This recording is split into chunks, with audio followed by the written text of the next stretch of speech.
Assalamualaikum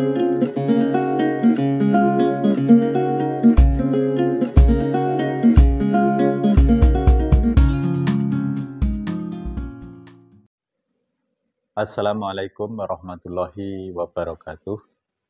Salam sehat, salam sejahtera untuk kita semua.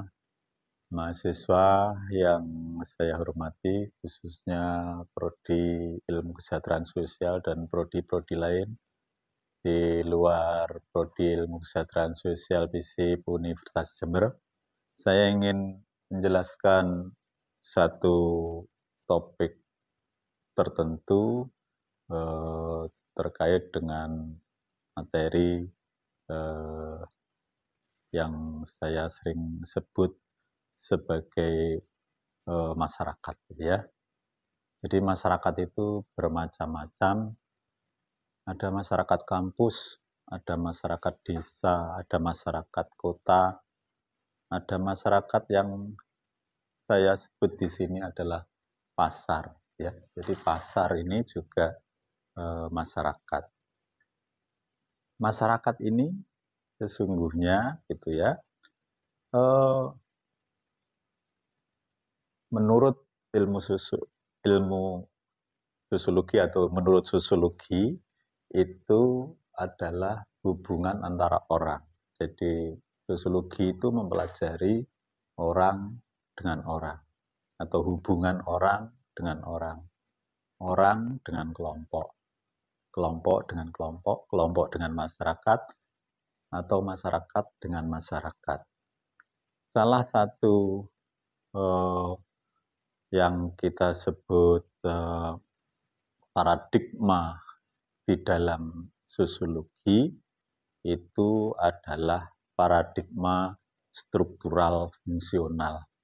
Kalau misalnya saya sekarang ini atau jenengan mahasiswa dengan saya ini sebagai suatu masyarakat, sesungguhnya bisa dilihat secara struktur dan fungsi, ya.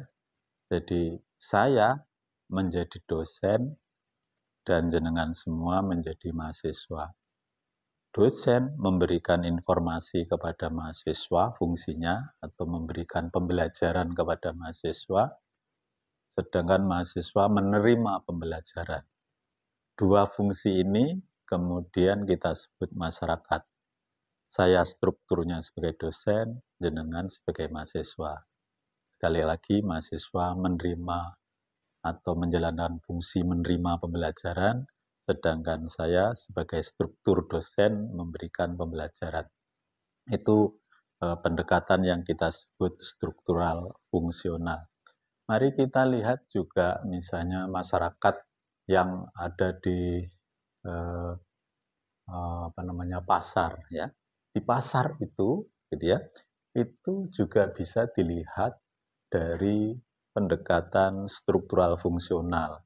Apa yang dimaksud itu? Bahwa ternyata pasar itu tidak hanya pembeli saja, tetapi juga pasar itu ada penjual, ya. Ada kemudian tukang sapunya, ada satpamnya, ada tukang karcisnya, macam-macam. Ternyata di pasar ini juga menjadi terjadi atau bisa dilihat dari struktural fungsional. Kalau pedagang, taruhlah begitu, adalah menjual dagangan. Kalau misalnya ini ada sayur, berarti dia pedagang sayur.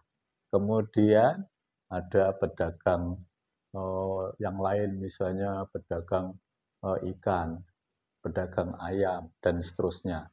Dia berfungsi sebagai pedagang, menjual barang dagangannya. Ya, pedagang berfungsi sebagai penjual. Sedangkan orang-orang yang lain seperti yang kita lihat di sini, misalnya di sini, ini adalah yang disebut pembeli. Jadi struktur yang kedua disebut dengan pembeli, orang yang membeli barang-barang yang dijual oleh para pedagang. Oleh karena itu, dua hal ini, pasar itu ada penjual, ada pembeli. Ada struktur penjual, ada struktur pembeli. Ini adalah fungsional. Fungsional. Apa artinya fungsional? Kalau tidak ada pedagangnya, tidak ada yang beli. Kalau tidak ada yang beli, juga tidak ada pedagangnya. Mungkin bangkrut pasarnya gitu ya. Jadi interaksi dua hal yang disebut pedagang dengan pembeli ini adalah interaksi yang struktural fungsional. Artinya kalau ada pedagang, kemudian ada pembeli. Ternyata di dalam sistem pasar yang semacam ini, kemudian ada juga sub-sub sistem yang menjadi bagian dari struktural fungsional dari pasar. Sebagai contoh, misalnya ada satpam. Satpam misalnya adalah mengawasi atau menjadi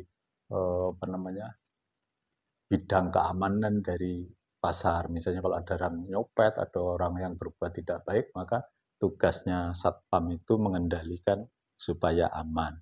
Ada tukang karcis ya, yang setiap saat dia memberikan karcis kepada pedagang-pedagang itu, kemudian pedagang itu memberikan uang sebagai karcis kebersihan atau keamanan dari sistem pasar ini. Kemudian ada juga misalnya tempat yang lain, misalnya parkir ya.